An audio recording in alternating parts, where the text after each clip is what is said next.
I'm Steve Johnson, News Director of theDove TV. Watch more videos from the Dove Newsroom at theDove.us. Good morning, I'm Steve Johnson with a reminder to get our app on your smartphone or tablet. You can also watch the Dove on our website or on our Roku channel. Making news today, two of California's fastest burning wildfires in decades are overtaking several Northern California towns, destroying more than 180 homes and sending residents fleeing. Officials say at least 100 homes have been destroyed by a wildfire in Northern California's Lake County. It raced through dry brush and exploded in size within hours. A separate 101 square mile wildfire about 70 miles southeast of Sacramento has destroyed at least 81 buildings and 51 outbuildings.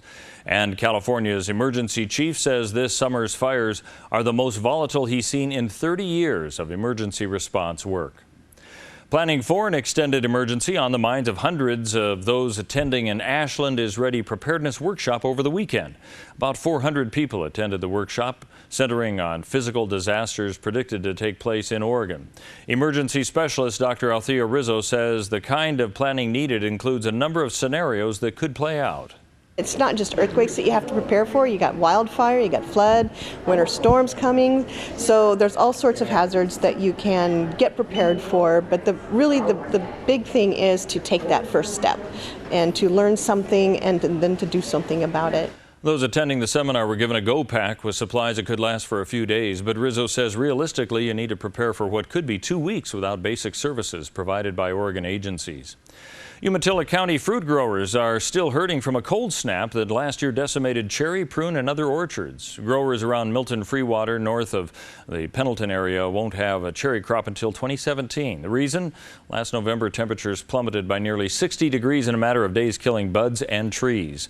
And not a single cherry was harvested commercially in Milton Freewater. Farmers also lost prunes and plums. Well, if you've thought of wanting to put an electric car in your garage, a local builder and enthusiast says there's plenty of support to do it. This weekend, the Ashland Lions Club held their second annual electric car show. In part, it's a fundraiser for the group, but it's also a place to get inspired to build your own electric car. Lions member Pete Jorgensen has done just that, building an MG Midget and now a 1958 Metropolitan Nash conversion. He says there's growing support for these types of conversions. As a result of the show that we did like this last year, we formed a local electric and hybrid vehicle group, SOHEVA. You'll see their stickers around here a few places. And that's a group that meets once a month here in Ashland at the library. And we encourage anybody who's interested to come, and we'll help them if they want to make a conversion. Now, Jorgensen says his Metro took about 2 years, but most of it was renovating the 57-year-old car with updated parts. Let's take a look now at what we can expect on the weather scene for our area. And for Northern California and Wairika, a slight chance of rain today with a high of 79, 64 tomorrow, only 62 for Wednesday. Moving into the Klamath Basin, 72 today for the high, down to 55 with a 50% chance of rain by Wednesday.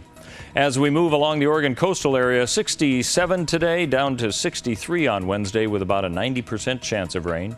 Moving into the Bend area of central Oregon, 60s and mid-50s. 67 today, down to 56 for Wednesday with a 70% chance of rain. And for southern Oregon, in the Medford, Grants Pass, and Ashland area, we've got a slight chance of rain today, increasing on Wednesday. The high today of 75 degrees, 67 for Tuesday and Wednesday before temperatures start going back up in time for the weekend. That's a look at news and weather. You're up to date right here on the Dove.